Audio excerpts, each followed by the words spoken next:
বানানোর জন্য এখানে কি কি নিয়ে নিয়েছি তোমাদেরকে দেখিয়ে দিই।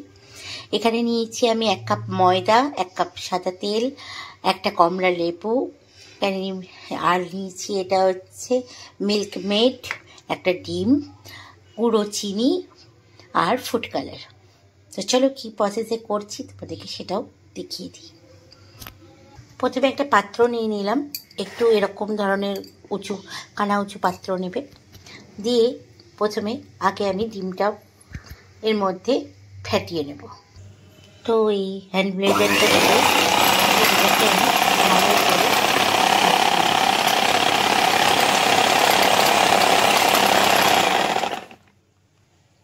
তো দেখতে দেখতে তো 20টা বছর পার করে দিলাম।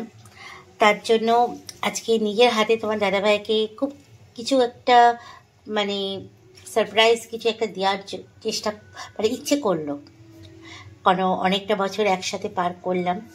তাই আমার সামর্থ্য মতো আমি একটা কেকই ওকে আজকে গিফট করব। তার জন্য আর বাইরে থেকে কেক কিনিনি, আর বাইরের কেকের মধ্যে তো আমার এই ভালোবাসাটা থাকবে না, না তার জন্য। তো ডিমটা ফেটানো হয়ে গেছে। এবার আমি চিনিটা, গুঁড়ো চিনি 1 কাপ এখানে গুঁড়ো চিনি ছিল, 1 কাপ গুঁড়ো চিনি সঙ্গে ডিমটাকে আবার ভালো করে ফেটিয়ে নেব। তো ডিমটার সঙ্গে চিনিটা ফেটানো হয়ে গেছে। এবার যে ময়দাটা ছিল ময়দাটা আমি এর মধ্যে দিয়ে দিলাম। এখানে কিন্তু সবই পরিমাণ মতো দিচ্ছি। এখানে 1 কাপ ময়দা দিলাম। আর যে কমলা লেবুটা আমি নিয়েছিলাম, একটা কমলা লেবু, তার থেকে দেখো এখানে আমি রসটা বার করে নিয়েছি, মিক্সিতে ভালো করে ঘুরিয়ে রসটা কিন্তু বার করে নিয়েছি। এটা কিন্তু যে দুধটা আমি নিয়েছি এই দুধের সঙ্গে কিন্তু রসটা আমি মিশিয়ে দেব, তাহলে একসঙ্গে আর পরিমাণটা এই যে দুধের সঙ্গে আমি মিশিয়ে দিলাম। এবার চলো ময়দাটা যেটা দিলাম ময়দাটা ভালো করে মিশিয়ে নিই। তো এবার আমি অল্প অল্প করে দুধ দেব, ভালো করে মিশাবো।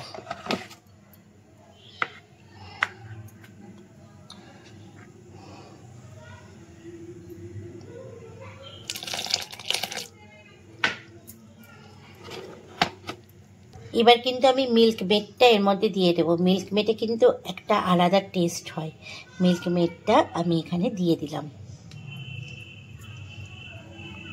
এবার আবারও সব একসঙ্গে ভালো করে, এবার আমি কিন্তু যে সাদা তেলটা ছিল সাদা তেলটা এর মধ্যে দিয়ে দিলাম। এবার আবারও সব শুদ্ধ ভালো করে মিশাবো। তো এখানে কিন্তু আমি কোনো রকম বেকিং সোডা বা বেকিং পাউডার কিছুই ইউজ করছি না, এখানে ইউজ করছি ইনো। 1 প্যাকেট ইনো আমি এর মধ্যে দিয়ে দেবো পুরোটাই। এবার আমি দিলাম এর মধ্যে, যেহেতু এটা অরেঞ্জ কেক সেহেতু আমি দিলাম ফুড কালার অরেঞ্জ।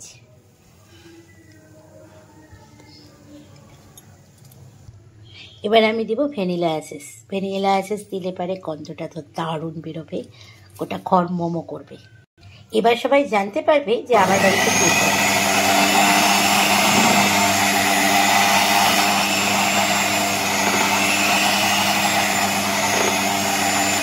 কিছু জিনিস আছে তোমরা কিন্তু লুকোতে চাইলেও লুকানো যায় না, তাদের গন্ধ কিন্তু সবাইকে জানিয়ে দেয় যে তার বাড়িতে কি হচ্ছে।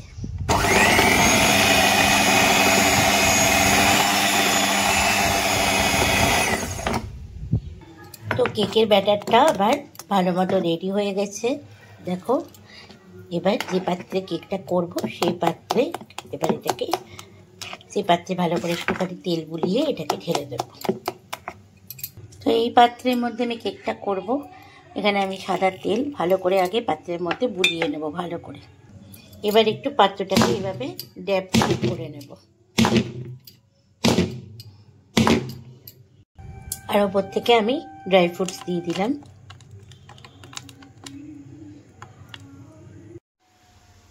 তো প্রেশার কুকারে আমি এইভাবে বসিয়ে দিয়েছি বাটিটা, আর ওপর থেকে ড্রাই ফ্রুটস তো দিয়েই দিয়েছি। এবার প্রেশার কুকারের ঢাকনাটা সিটি আর রবারটা খুলে এভাবে ঢাকা দিয়ে দেবো, আর একদম আঁচটা লো ফ্লেমে রেখে এখন 15 থেকে 20 মিনিট আমি এটাকে ভালো করে রান্না করব। চলো তারপরে তোমাদেরকে ফাইনাল লুকটা দেখাচ্ছি। এই কেক রেডি হয়ে গেছে, আর লুকটা দেখো কতটা সুন্দর লাগছে। আর তোমাদেরকে দেখিয়ে দিই একটা চাকুর সাহায্যে। এই যে দেখো পুরো কেকটা ভালো মতো হয়ে গেছে। এবার আমি বাটিটা প্রেশার কুকার থেকে তুলে ঠান্ডা করতে দেব। তো এই যে, আর এর উপরে আমি ডেকোরেশন করব। এখন কেকটা একটু ঠান্ডা হোক। তো তোমরা অতি অবশ্যই কমেন্টস করে জানাবে কিন্তু আমার এই কেকটা তোমাদের কেমন লাগলো। আর আমরা তো খেয়ে তোমাদেরকে বলবোই কেমন লেগেছে টেস্টটা।